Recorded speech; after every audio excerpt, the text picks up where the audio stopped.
player. So like Russell Wilson, he's a great slider. He rarely gets hit. Number 3, sorry, but he throws a much better pure ball than Deshaun Watson. And number 4 is he's ascending. I don't even know what his ceiling is. He hasn't played that much football. Listen, Deshaun Watson's a stud, but he's getting kind of thrown into this Aaron Rodgers, Russell Wilson, Pat Mahomes, Tom Brady class. Folks, Deshaun Watson went 4-12 last year. Russell Wilson's never had a losing season in the NFL. We're starting to lump him into, like, he's got one playoff win. And I like Deshaun Watson. I like him a lot. But Kyler Murray, we don't even know his ceiling yet.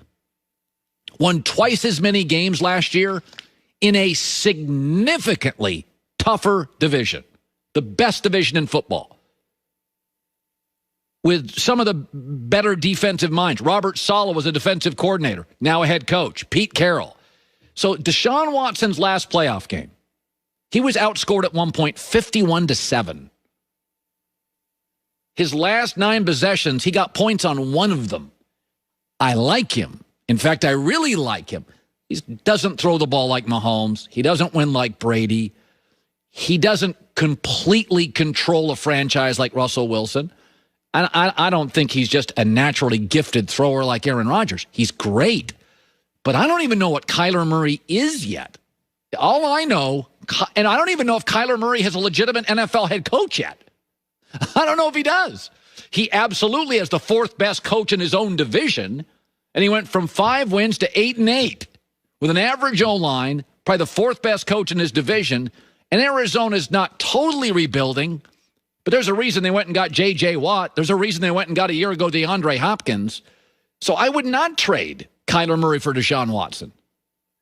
When I got a kid that good and I still don't know if I'm at the ceiling, former baseball player, slides well, never gets hit, absolutely throws a better pure football than Deshaun. I've said this. Kyler throws about as good a football as the league has. Aaron Rodgers won. No one did about 6 guys. Stafford's in that class. They throw a beautiful ball. Joy with the news. No. Turn on the news. This is the Herd Line News. Tensions are high right now between Russell Wilson and the Seahawks. Oh, boy. Rumors that Russell's time in Seattle could be over are only heating up because the team sent a letter to their season ticket holders. And in the letter, the organization thanked the fans for their support in 2020. That's told nice. them what they can look forward to in the future. Yeah. Mentioned several players. Really? Russell Wilson was not one of the members of the team that was mentioned. DK Metcalf, Tyler Lockett. They also, of course, mentioned Pete Carroll and John Schneider. Oh, of course. Got to mention those guys. People New love offensive coordinator Shane Waldron was also mentioned. in the news, in the season ticket letter. No mention of their franchise quarterback. Isn't that interesting? I mean, how petty is that? This is not an accident. Of course not. You can pull a lot of things, but we know a letter that is going out to season ticket holders has been proofread by quite a few people before it got sent out. The new offensive coordinator and Tyler Lockett are on that letter. Okay. Uh-huh. All right. But no mention of Russell Wilson. Yeah, no. Yeah, don't want to mention him, the greatest player in franchise history. I personally feel, I'm glad you mentioned that, because I personally feel like this situation is a complete insanity. There are certain situations where I get why there is some tension and why, if things are starting to get ugly. This is not one of those situations. We are talking about Russell Wilson, who will be a Hall of Famer. Oh, he's there. He could retire today. He's a Hall of Famer. He will be a Hall of Famer. You're not going to replace him. Not that you can replace Deshaun Watson, but you can go into a total rebuild. You're not going to replace his talent level. Right. But you can go into a rebuild. This is Russell Wilson we're talking about here. You're upset with the amount of drama that's happened since the end of the season. Russell Wilson has been the best company man in the history of company men. If I was getting sacked 44 times a year, I would say one nice thing about you, not one. Every single interview, go Hawks. He's perfect. He could run for office tomorrow. Yeah. And the entire country would My vote for him. sister never liked sports. And then Russell Wilson arrived in Seattle, and she's sending me Seahawk green hearts every time they win games. She's freaking out. He literally changed the entire Pacific Northwest and pro football. What is he asking for? A little bit of input on personnel, which you don't have to listen to. You can just listen to him talking about it. You don't actually have to do it. He wanted some say over the offense, which he is pretty much responsible for because Pete Carroll is letting him run around like crazy and get sacked 44 times. What is he really asking for? A better offensive line? How dare he? Outrageous. I don't get it. But this was not an accident. This was a message. That was petty. This is 15 people read that. No one was like, guys, I didn't see Russell's name. Like, yeah, it's fine. Just can you imagine Green Bay Packers sending out a newsletter to season ticket holders and Aaron Rodgers is not in it? Or in Kansas City and Patrick Mahomes is it? I can see this happening in New England. That's another place that lost their quarterback. There you go. Speaking of that guy, Tom Brady is reportedly close to restructuring his contract with the Bucs. He has 1 year remaining on his current deal. And according to Adam Schefter, there is a good momentum towards a contract extension that would keep Brady in Tampa for a longer period of time and help the team with cap relief. So we all obviously always know Brady as somebody who takes less money, but he joined the Bucs last March on a 2-year, $50 million deal that is fully guaranteed. So his $28.375 million cap hit in 2021 is almost $12 million higher than any other player on Tampa's roster. So a new deal would free up some cap space that the team could use to keep the many free agents that they have right now, including someone like Chris Godwin or Shaq Barrett.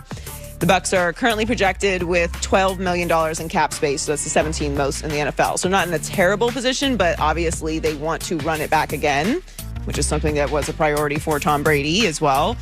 So they're probably going to end up restructuring this, which means he will be on a longer deal.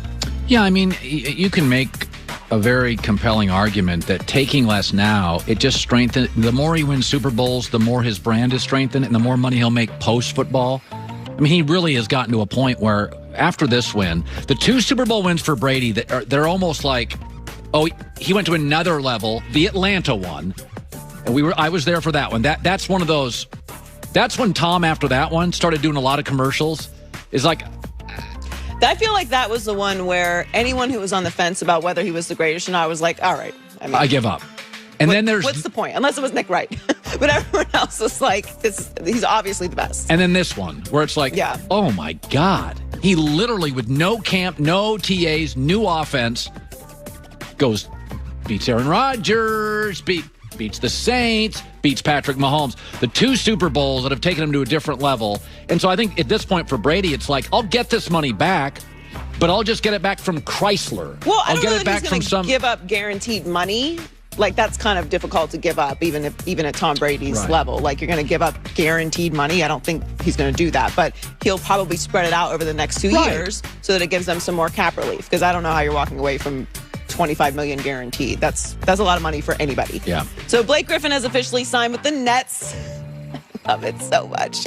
After his contract was bought out by the Pistons last week, I love what the Nets are doing. It's amazing. He agreed to a veteran minimum contract, and the team reportedly plans to use him as a small ball center coming off the bench. I realize this is not the Blake Griffin of old. He hasn't dunked since 2019, and he's averaging 12.3 points, 5.2 rebounds, and 3.9 assists per game. He's not the same Blake Griffin. He's not flying around. No it's question. not Lob City. Like, this is a different Blake Griffin that you're getting. But I do think that he does add value as a veteran player, as a very intelligent player. And we saw last year with the Lakers, you can bring in some veteran stars, guys who used to be superstars. And if they are willing to play a role on a contending team, it can work. Yeah, I mean, listen, this is the momentum that happens when great guys join. You know, we always go, oh, I can't believe this star went there. But if you go back and look at the Miami Heat LeBron, it wasn't just the star. It was players. Well, Andre Iguodala stayed with that Warrior team, not making nearly what his market value was. And Shane Battier and Ray Allen came, and they probably had a greater market value. It's not just getting Harden and KD. You're going to get all these veteran guys that are like, listen, I got $140 million in the bank. You know, it's like Jay Glazer saying, driving to the facility knowing you have no chance to compete. The NFL's no fun to work in. Right. Same thing in the NBA. It's a winter league. You're getting on a plane knowing you're going to lose 4 out of 5 games. So for Blake Griffin, it's like, of course, these veteran guys are like, I got to be honest with you. I can't Nobody stacks up with Brooklyn now in the East. To me, and I don't even like Blake Griffin. I think he's a great athlete. He's never a real fluid basketball player to me. But he's going to give you 6 to 8 points off the bench in a play. I mean, he works. He feels like a player that could play a significant role in, one of those games down the stretch in the playoffs. And you're like, they wouldn't have done it without Dwight him. Howard was actually valuable in the playoffs, and Blake's better than Dwight at this point. It's really, I just love how aggressive the Nets, unapologetically aggressive the Nets are being this season. Yeah, no, I think it's great for all sports. Joy with the news. Well, that's the news. And thanks for stopping by. The Herd Lie News. Boy, I'll tell you what, I told Joy today and the producers on the show, I said, I don't have a